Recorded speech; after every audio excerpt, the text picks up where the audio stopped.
Now tonight we're going to get into history. We're going to get into individual names and people and times and events.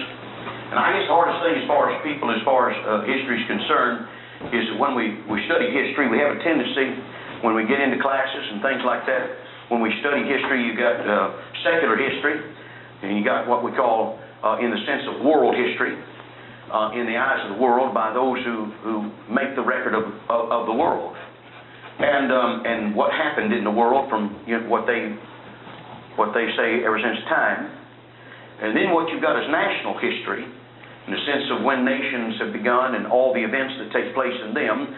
We call those, like ours, American history. And then you have what we have church history.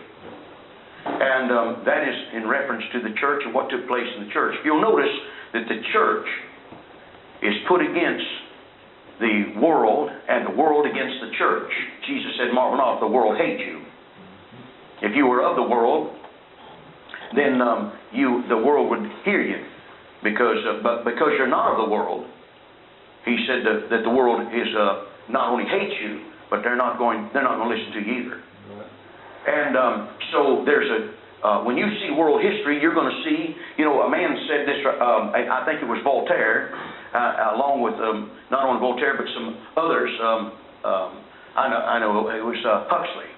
Said this right here, that one of the reasons that he rejected the Bible and testimony of the Bible and all, he said, because whenever in Bible, as far as the history in the Bible and all, there were so many historical events that took place in the world that are just missing from the Bible. As if God should make a record of all the things that in history took place so that would prove to them that Bible history was true. Well, I just like to say this as far as world history, then evidently the world history is also false. Because I just like to see the characters of the Bible in world history. You take American history. If you read American history, who would ever believe, as far as American history is concerned, as far as the events, when did you ever read about Sam Jones in American history? When did you ever hear of Peter Cartwright in American history? Huh? When did you ever hear of, as far as individuals, as far as made an effect upon this country so much? I mean, how much do they give a tribute to Dwight L. Moody in contrast to Martin Luther King? I mean, you take Dwight L. Moody. Listen, when did you ever read in history, American history, when did you ever read in American history about a man named Thomas DeWitt Talmage? T. DeWitt Talmage. Who knows about Thomas DeWitt? And yet, when he lived and was a pastor of a church in New York, pastor of a Presbyterian church, his messages were put in 3,600 newspapers and periodicals. His entire message that he would preach on Sunday, every Sunday, his messages were in the newspapers. You think he was a prominent person in history? And yet you'll read more about Al Capone in history than you will him. Why, sure. How much do you know about the Prohibition, the cause of the Prohibition? And how much do you know as far as American history about the things that really affected American history in the time as far as the effects of the church? Not too much. The only thing you can really in your mind remember is up toward Massachusetts and everything else, they had a witch burning. You remember that part? That proves that the church should have no effect on government and everything else, because we'd be burning witches. But you see, when you study church history, if you take world history and look at world history as they map it out, and then look at church history and what God sees, you see, what God sees as important is not some of the things that man does. Although he may mention highlights of things that men did in that Old Testament, let me tell you something. The most important things were not the reigning of the pharaohs.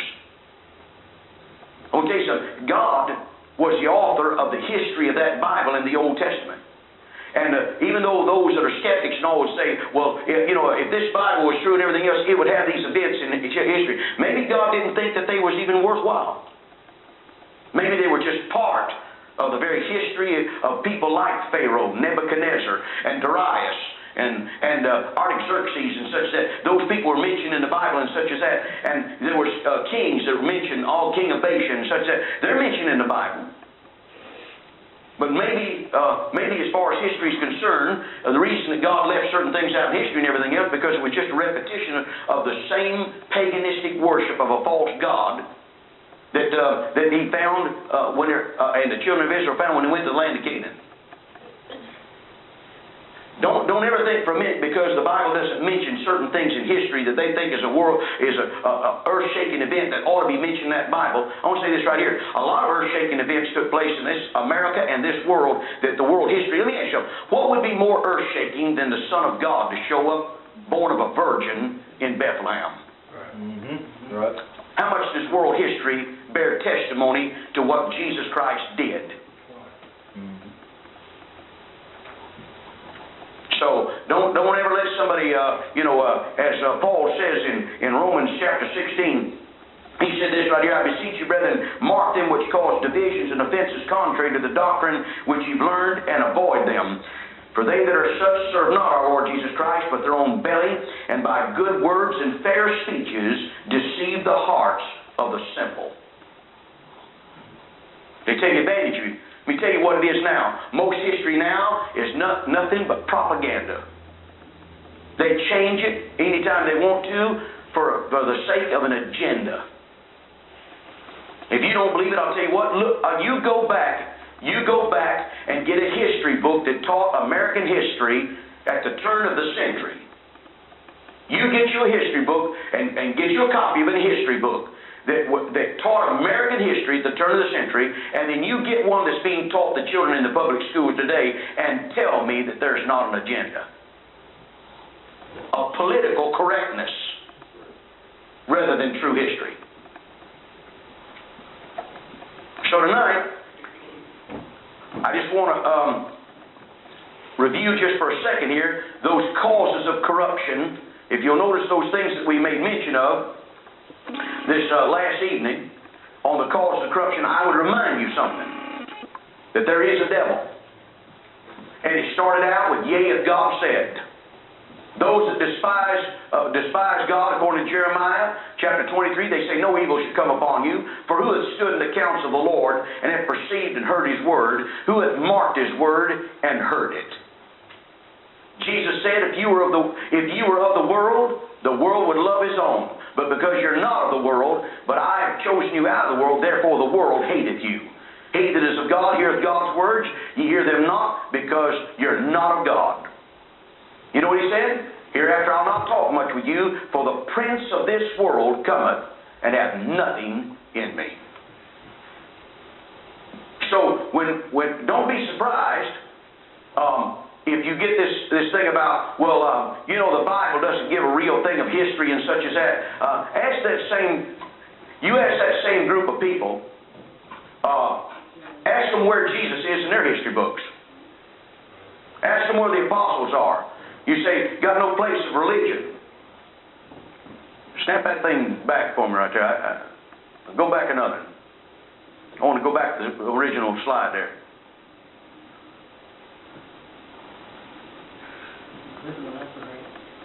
I thought I was clicking the left.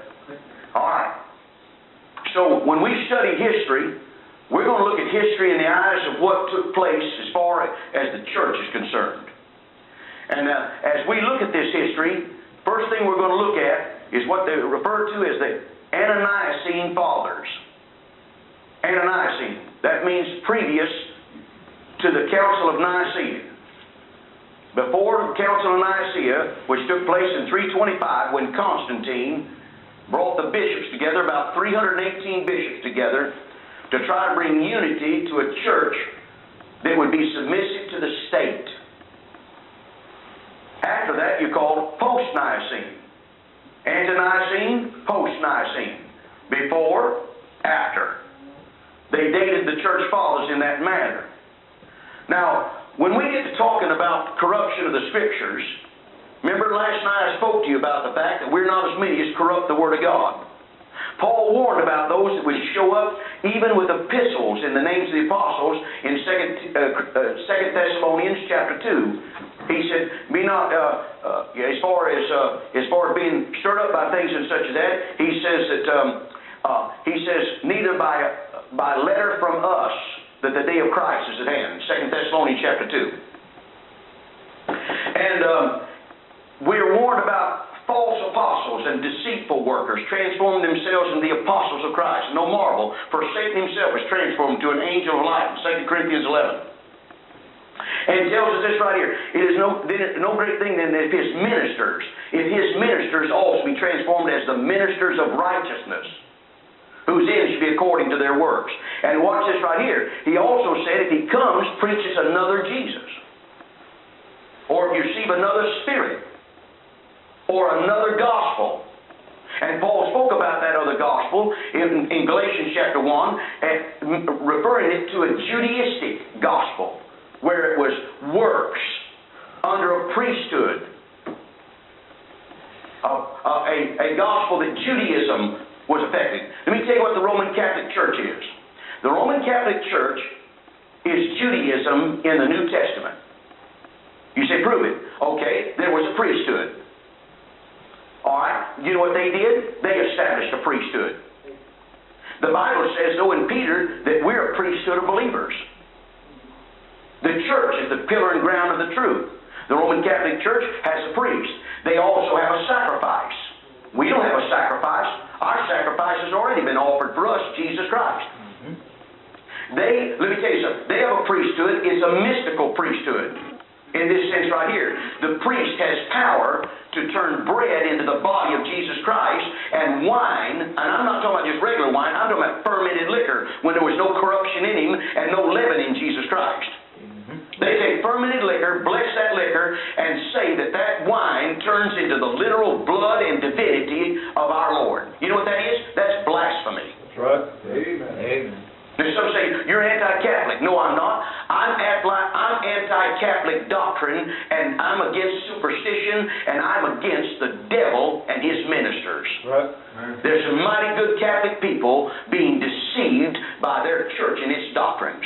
Either the Bible's true or the Bible's not true, and either Christ was offered up for the sins of every one of us, or he wasn't. And Hebrews chapter 10, which is missing in Vaticanus, that manuscript we made mention of, but Hebrews chapter 10, if they had it, would tell them that Jesus Christ, He sanctified us once for all. Right. The offering up of the body of Jesus Christ sanctified us once for all. We don't have to have another sacrifice. He's been sacrificed for us. And not only that, but that same chapter says this right here, that those priests on this earth are offering up a sacrifice which can never take away sin. Right. That's very important. Did you know that? You read Hebrews chapter 10, and maybe you'll see why the Roman Church would want it to be missing. It's kind of like Acts chapter 8, verse 37. They want Acts 8:37 out of our Bibles. You know why? Because when the Ethiopian eunuch asked Philip after he preached to him Jesus Christ out of Isaiah, in chapter 53, the reason he wanted... they want Acts 8:37 out of there, it would be a very good reason. The reason Vaticanus wouldn't have it in the manuscript would be this right here. Because when the Ethiopian eunuch saw water there after Philip had preached to him Jesus, he said, see, here is water. What doth hinder me be baptized? Philip answered and said, if thou believest with all thine heart, thou mayest. And he answered and said, I believe that Jesus Christ is the Son of God. You know something? That verse is out of Vaticanus in the New Bibles. You know why? How would that doctrine, how would that offend any Christian for that to be in there? The only people it would offend would be somebody who is telling you that you got to make a profession of faith before you get baptized. Right. That's right. The devil has an agenda, and he's got two things working for him. He's got a church, and he's got a secular world. He's got a church and a secular world. When we come to the book of Revelation, we find out this right here, that the devil is going to demand worship. But he's going to come to power in the secular world, according to Revelation chapter 13. If you read Revelation chapter 13, you'll find this right here, that the world is going to be united. And you'll find that world united around to bring in the Antichrist to a throne to reign on this earth. But you'll also find this right here. He's going to cause everyone, whether it be small or great, rich or poor, to receive a mark in their foreheads or in their hands. And all who won't receive it, to manifest that they are submitting themselves to worship Him. He's going to cause them all to worship. That false prophet is going to cause them to worship the beast. He's not just going to be king over the earth. He's going to be Antichrist.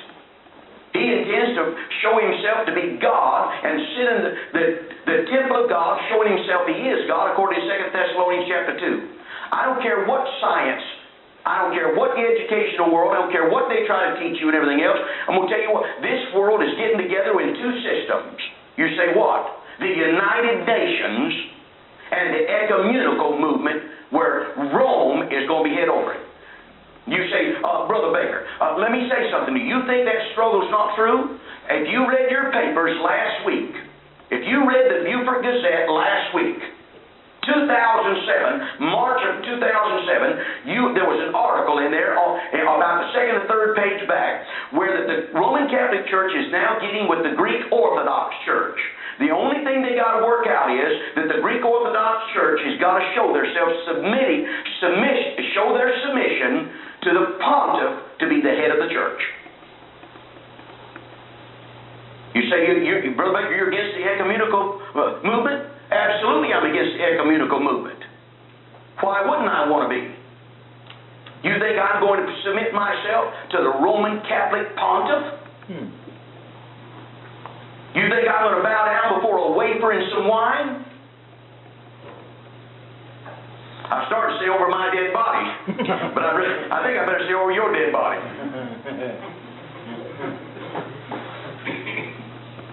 All right, let me show you something.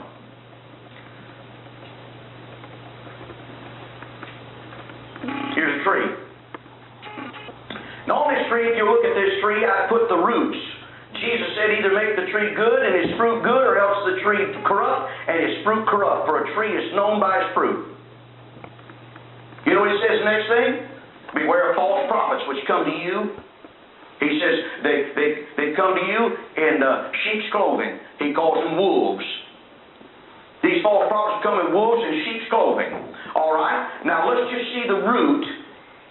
Let's see the root of the new translations. Here's the historical line of them. Here's the historical line. We're looking at history now. First of all, let me tell you something. The world, the secular world, as far as where they get their learning from, is completely out of the Bible. They go to Greece. There's a reason why they go to Greece. Socrates was the first, around 470 BC to 399 BC. He drank hemlock. They made him because Socrates was pushing the republic. He believed the aristocratic people ought to be running the world, and it should not be run by a democracy. He believed it ought to be a republic. That's why Plato wrote, after Socrates died, Plato's Republic. Plato was a disciple of Socrates. He was at his death when he drank hemlock, and he gives the record. He gives it in very much of a prose. He gives the record of Socrates when he died in 399. Well, Plato and Socrates are associated with what we refer to as the Republic. What Socrates and Plato believed is this right here. That the intelligent people, those that are philosophers, should run the governments. That three classes of people, he said, are born in this world. Basically. He said, you find, first of all, you find those common people that are satisfied with a common life and such as that, but they're unable to grasp philosophy. You know what philosophy meant? He meant science, astrology, geology, geometry. Plato, where you go into Plato's, the entrance to Plato, to learn Plato at the university and the what do they call it? The place where Plato's writings are all right. It says this right here, that let no one that is not a believer in geometry, let them not enter in through these doors.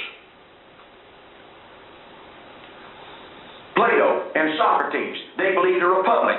They believe this right here, that you ought to classify, get people in life when they're born. First of all, the state should educate everybody. And when they get through education, you remember the papers I gave you on Plato's Republic? If any of you read them, if you didn't read them, you ought to read them. Briefly, what he's saying is this right here is that the people who ought to run the people are the philosophers. They ought to be the educated class. You ought to educate everybody, girls and boys. You ought to educate them to a certain period of time in their life, to 15 years, and give them a test. Those that manifest the fact that they're able to learn. Kind of reminds you of Babylon whenever Daniel was brought, and the king's seat was brought to Babylon in Daniel chapter 1, doesn't it? But he says, if they're able to learn, he says, and what you do is this right here, is you give them a higher education. Give them 15 more years of education. He says, now, when you after they get 30 years of education, he said, then what you're going to do is you're going to take those that were willing that could be educated and were able to understand philosophy and science and such as that. Then what you do is you send them out in the world for 15 more years. Don't give them anything, but let them go through the hardships of life, come back after the hardships of life, after they get through their education and such as that, they come back and make them automatic leaders of the people. There'll be two other classes of people. There'll be those that are industrious and such as that. There'll be industrious. Those that can make things in life and such as that. He said, you make them farmers. You make them the people in the factories and such as that and everything else. You make those people that are not able to learn much, but they're very industrious people. You put them down there where that they provide for the philosopher and the leaders of the country. There'll be another class of people, and those are warlike people. Those are people that are patriots. The very patriotic person and everything else, he loves to fight, he loves to argue, he loves to say, he's very strong-spirited and everything else. You put them in your army. So there'll be three classes of people. The common people will take care of, basically, the army and the philosophers. They'll be your leaders. Kind of sounds modernistic for 400 BC, doesn't it? And then what you do is, you build a republic around that right there. He said, people won't like it and everything else. He said, but what you do is, he says, you may have trouble. You don't want he says, because the masses of people, most of the people will be common people. You don't want them to rise up against the philosophers, because they might get the army against you. Because some of the people that's in the army will be kin to the common people. And because the common people will outnumber anybody, you don't want the army and the common people to get together to overthrow the people who really need to rule. So you know what you do? You teach them the myth. You teach them the myth. It's also translated, you teach them the lie. You know what the lie is? Here's what you teach them. You teach them religion. You teach them religion, that there is a God, and that God hath ordained that they should be where they are. And because God has ordained where they should be, they should submit themselves to the authority of what God made them when they came in this life. They should submit to the purpose-driven life. You were born already prepared by God for a certain purpose in life, and because you can't learn, and you're not a philosopher, and you're not educated and everything else, you're not worthy to run everybody, so therefore you ought to submit yourself and realize you're just a commoner, but be happy as a commoner because God ordained it. And he says, with that myth, you will keep in check all the uneducated people. Aristotle. Now this right here will match up basically what you'll see in America as far as republics are concerned.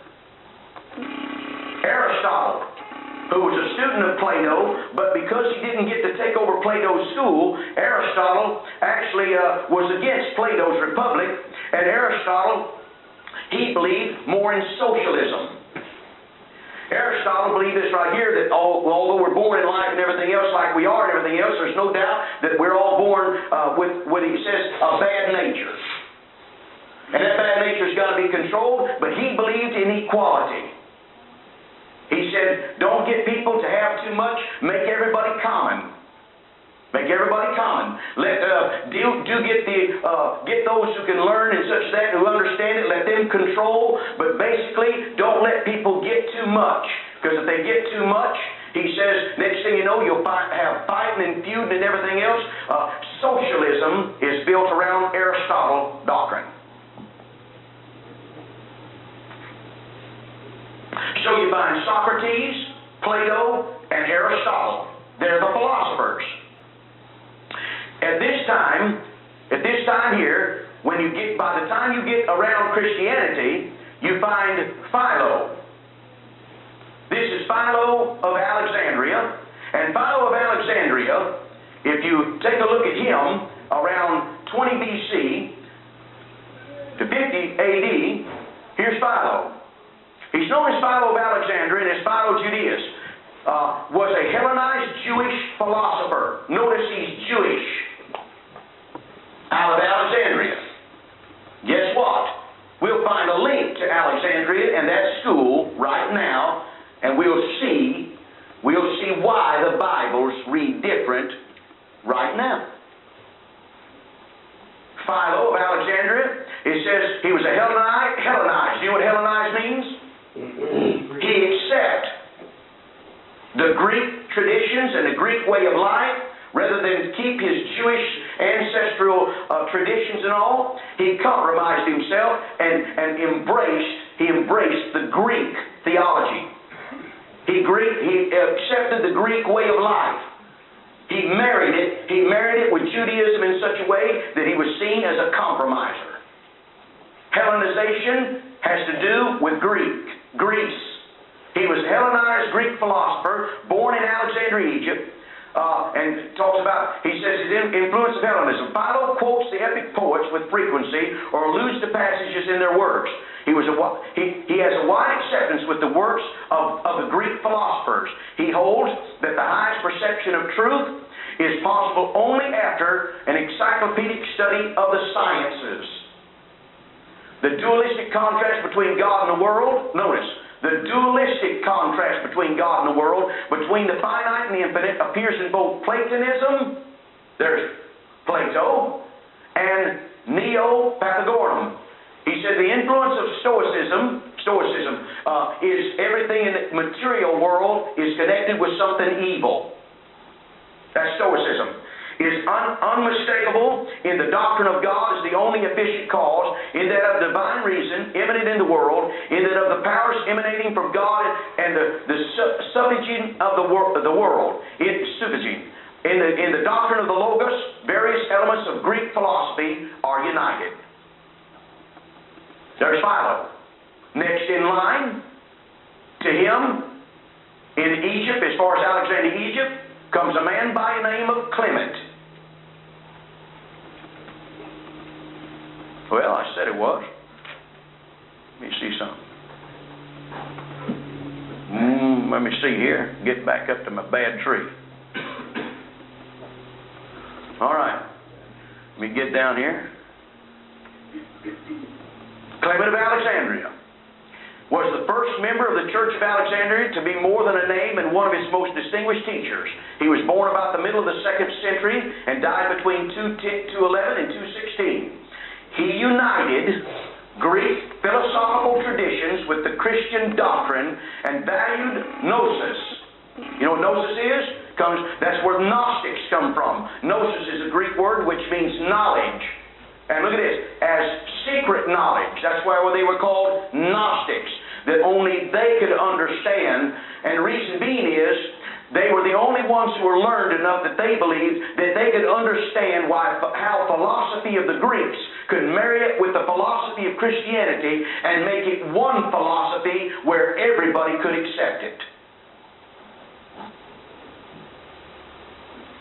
He said, and valued gnosis as secret knowledge superior to that held by what?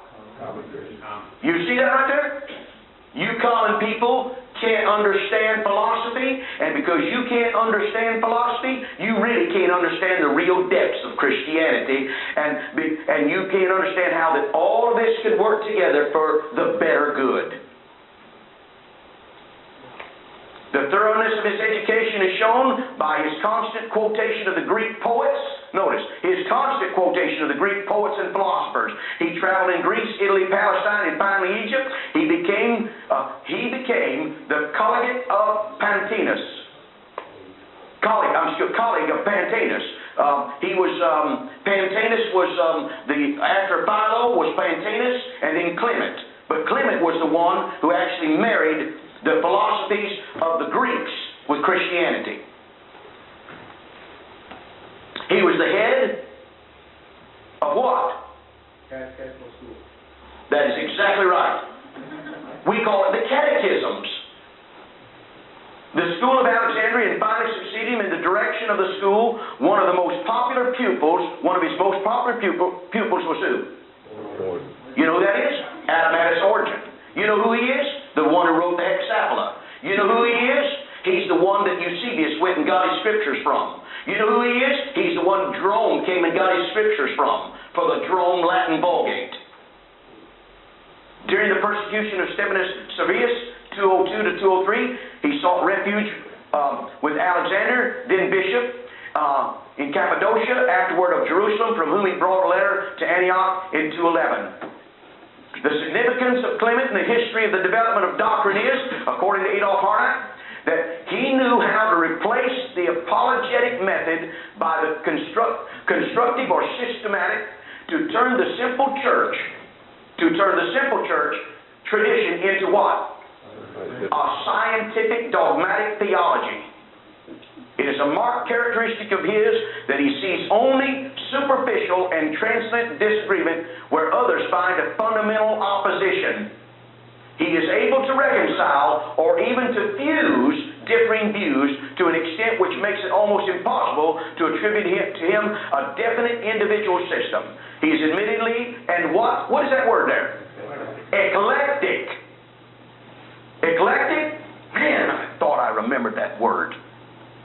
Thought I remembered that word in something here. Where is my, didn't I have a Bible here with that word in it? Didn't I have a Bible with that word? Who's got that new NIV? Where's that NIV at? What do we do with that NIV? You got it? Fran, you're reading the NIV? Good. I know you're brushing up on it. We got time here. Turn this middle light on for just a second. Let me have our guest read us something here. It's good to have guests here. This is the New International Version of the Bible. Watch what it says. Watch this right here. It's strange, but you know what? They all talk alike. What does that underline in red say there out loud, sir? This is the New International Version, and this is its introduction on what kind of a text did it come from. The Greek text used in translating the New Testament was an eclectic one. It was. You gotta be kidding. The Greek text that was used to translate this Bible, the New NIV, is, guess what? It's eclectic. You say, what do you mean? It means it grabbed Vaticanus, Sinaiticus, Alexandrinus, and all the texts, and you know what it did? Combined them into one. Why? Watch this. Why? Why, of course, man. Watch this right here. Don't you ever misunderstand things that these philosophers have died out. They're writing our Bibles today. You say, what do you mean? Well, here's what they mean. It's just right here. Because not only is their text eclectic, the choice of who translated was eclectic. What do you mean? I mean eclectic when it came to the denominations. Now, let's just read what denominations helped translate the Bible. Here it is. Watch this right here. He said this right here. He said that distinguished scholars is what it says, doesn't it? Mm-hmm. The fact that participants from the United States, Great Britain, Canada, Australia, and New Zealand worked together gave the project its international scope. Is that right? Amen. It says that they were from many denominations, including what? Why don't you just read us some of them? Anglican. Assemblies of God. Assemblies of God. Charismatic. Excuse me? Baptist. Baptist,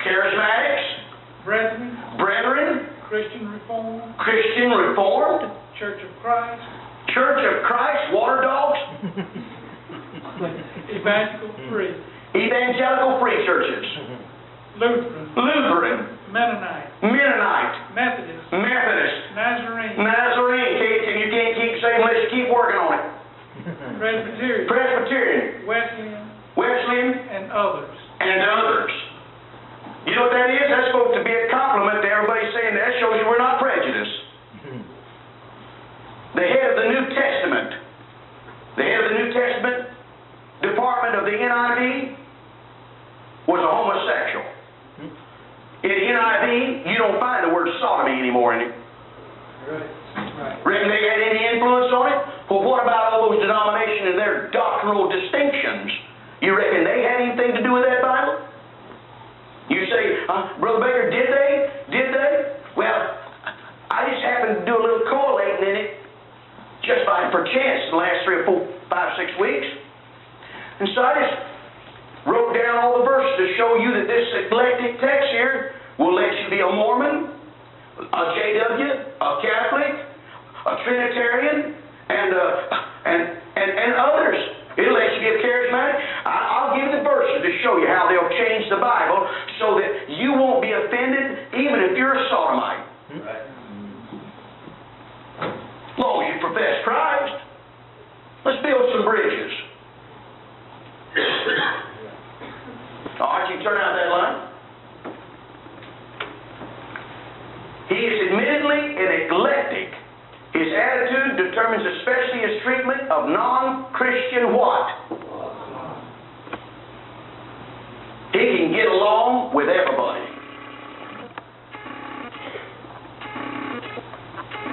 Let me see here. I thought this thing would change the page, but I don't know if it will or not. Let me get a little bit of assistance here. Although the theory of a diabolical origin for is not unknown to him, and although he shows exhaustively that the philosophers owe a large part of their knowledge to the writings of the Old Testament, yet he seems to express his own personal conviction. Whoop. Went too far, didn't we? I think we're on Clement. I'm trying to get your mouse back. Thank you. There you go. All right. Let's go. Let's see. I'm not getting my mouse back. There we go. He says he seems to express his own personal conviction when he describes philosophy as a direct operation of the divine Logos word, working though it is well as though the law in his direct revelation in the gospel to communicate the truth to men, speaking about the Lord Jesus Christ here.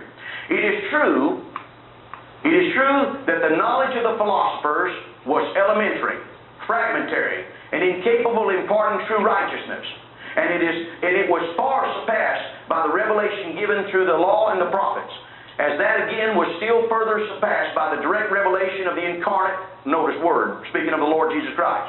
But this idea of relative inferiority does not prevent him from showing that his whole mental attitude is determined and dominated by what?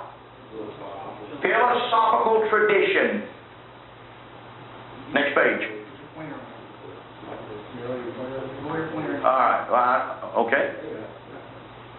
Well, I don't care what I do to it. All right. So there's Clement. There's Clement. After Clement comes the next man in charge of the School of Alexandria, Origen.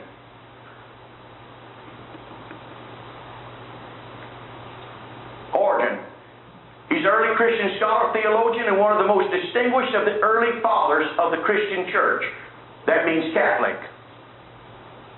Anytime you hear anybody refer to the Christian church anymore, they're referring to the Catholic Church. You are referred to as Protestant.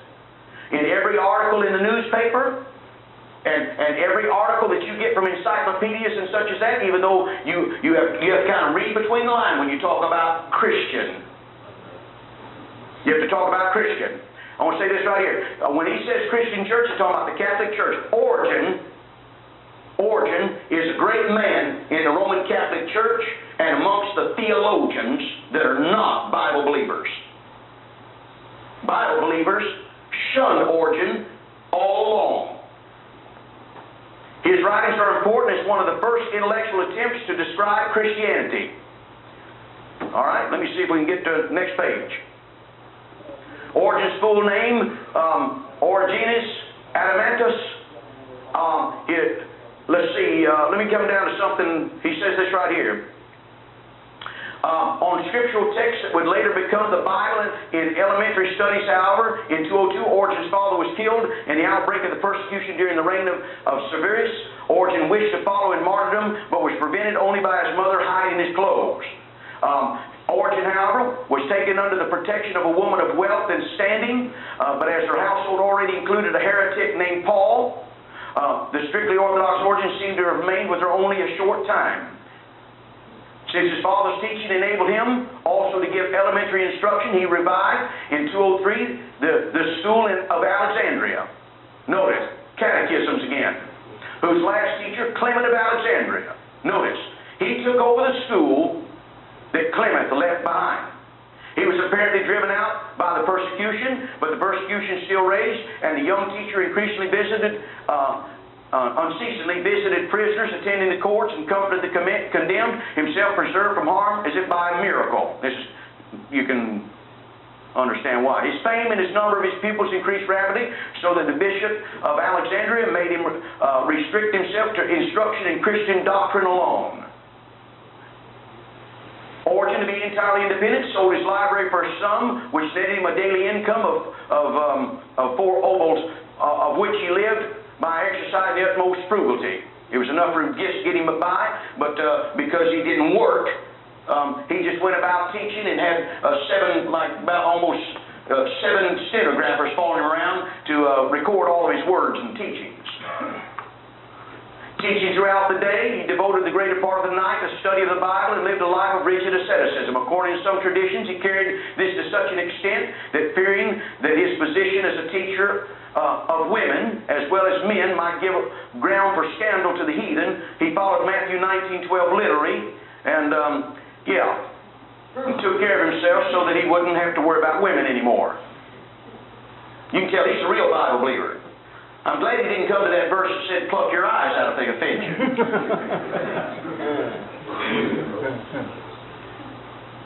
All right, next page. During the reign of Emperor Caracalla, about 211 to 212, Origen paid a brief visit to Rome. Really.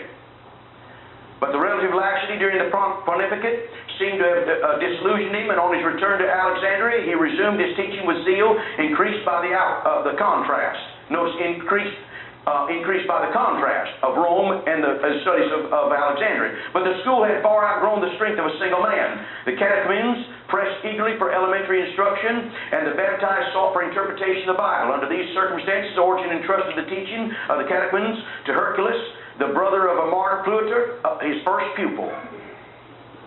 The early characteristic history of the Alexandrian text. Here it is. Among the Christian scribes of Alexandria, developments took another turn. According to Streeter, the learned Christians followed the tradition of the Alexandrian classical scholarship, which was always to prefer the shortest readings in place in which the manuscripts differed. The Alexandrians were always ready to suspect and reject New Testament readings, which seemed to them to present difficulties.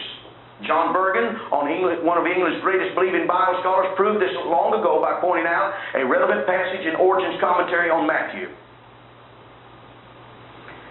In his commentary, Origen, the leading Christian critic of antiquity, gives us an insight to the arbitrary and highly subjective manner in which the New Testament textual criticism was carried on at Alexandria about 230 AD. In his comment on Matthew 19:17 through 21, Jesus replied to the rich young man. Origen reasons that Jesus could not have concluded his list of God's commandments with the comprehensive requirement, thou shalt love thy neighbor as thyself. Now notice, to show you what kind of thought as a philosopher he had interpreting the text. For the reply of the young man was, all these things have I kept from my youth up. And Jesus evidently accepted this statement as true. But if the young man had loved his neighbor as himself, he would have been perfect. For Paul says that the whole law is summed up in this saying, thou shalt love thy neighbor as thyself. But Jesus answered, if thou wilt be perfect, and so on, implying the young man was not yet perfect. So you know what he did? You know what you read in your new Bibles now? When you go to Matthew chapter 19, in Matthew chapter 19, where he says, love thy neighbor as thyself, that part's missing. They took that part out. You know why? Because a good philosopher doesn't believe that if you love your neighbor as yourself, you're not perfect. Jesus couldn't have said that. Because if he'd have said that, the man would have been perfect. You reckon a guy's perfect if he keeps all the commandments and excludes the ones Jesus brought out to him, and that was to love the Lord thy God? If you'll notice, all the commandments Jesus gave the young man had to do with his relationship between him and his fellow man and his mother and father. It had nothing to do with loving God. That's why he said, if thou wilt be perfect, go sell all that thou hast, give to the poor, take up the cross and follow me. He went away sorrowful at that saying, for he had great riches. Jesus, you know what he did? He kept the first commandment till last to show him, this right here, that if he didn't love God first, he couldn't be perfect. But Origen couldn't accept that. Go back one slide. I'm still on Origen. All right, let's go to the last slide. Therefore, Origen argued, the commandment, thou shalt love thy neighbor as thyself, could not have been spoken by Jesus on this occasion and was not part of what? The original text of Matthew. You know what? Vaticanus doesn't have it in there. You know where Vaticanus came from? Origen's text of the 5th column. You telling me that's the Septuagint? You telling me that Origen didn't change the verses of the Old Testament to match up? Listen, if he'll mess with the New Testament, you reckon he wouldn't mess with the Old? You know what Origen said? The clause has been added, Origen concluded, by some tasteless scribe. Yeah. Matthew was a tasteless scribe. All right, next slide. All right, next student. Next student we got to go to is Origen's student, Eusebius of Caesarea. Eusebius of Caesarea. Eusebius, friend of Pamphilus, was a bishop of Caesarea in Palestina and was often referred to as the father of the church history because of his work in recording the history of the early Christian church. An earlier history that referred to has not survived. His exact date and place of birth are unknown, and little is known of his youth. He became acquainted with the presbyter of Antioch and probably received exegetical instruction from him. In 296, he was in Palestine and saw Constantine, who visited the country with Diocletian. He was in Caesarea when Agabus was bishop and became friendly with Pamphilus of Caesarea, with whom he seems to have studied the text of the Bible with the aid of what? Ordinance. Really? Pamphilus and Eusebius studied Origen's Hexapla and commentaries collected by Pamphilus in an attempt to prepare what? How about that one? Next slide. So now we've got into Eusebius. We've got the connection with the philosophers, with Philo in Alexandria. Clement starts a school of catechisms in Alexandria, Egypt, after Philo. He follows Philo in his philosophical acquaintances with Socrates and Plato and Aristotle. Then Origen takes over the school from Clement, and Origen goes to Caesarea, builds a library in Caesarea. Now Origen taught in Alexandria, Egypt. He taught there for 25 years.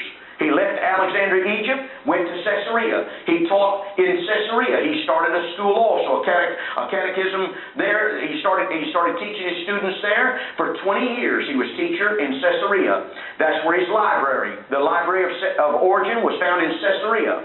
And from that library, Origen, he left Caesarea at the invitation of the Bishop of Alexandria to go back, and when he did, he got sick and died, actually in Alexandria, Egypt is where he died. Some have him dying in Caesarea, but from the investigations that I made, he made a last trip there at the request of the Bishop of Alexandria to come back and visit with him, and he died actually in Alexandria, Egypt in 254.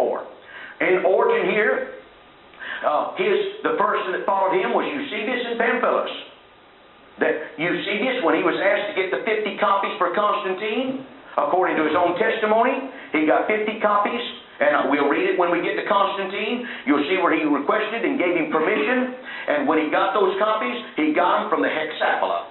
He got them from Origen's writings. That's why Vaticanus and Sinaiticus don't read as what we refer to as the Textus Receptus. Textus Receptus, the received text. It's called the Byzantine text. It's referred to as that, and when you come back from a little break right here, we're going to take a 5-minute break. I'm going to show you the line of another group of Bible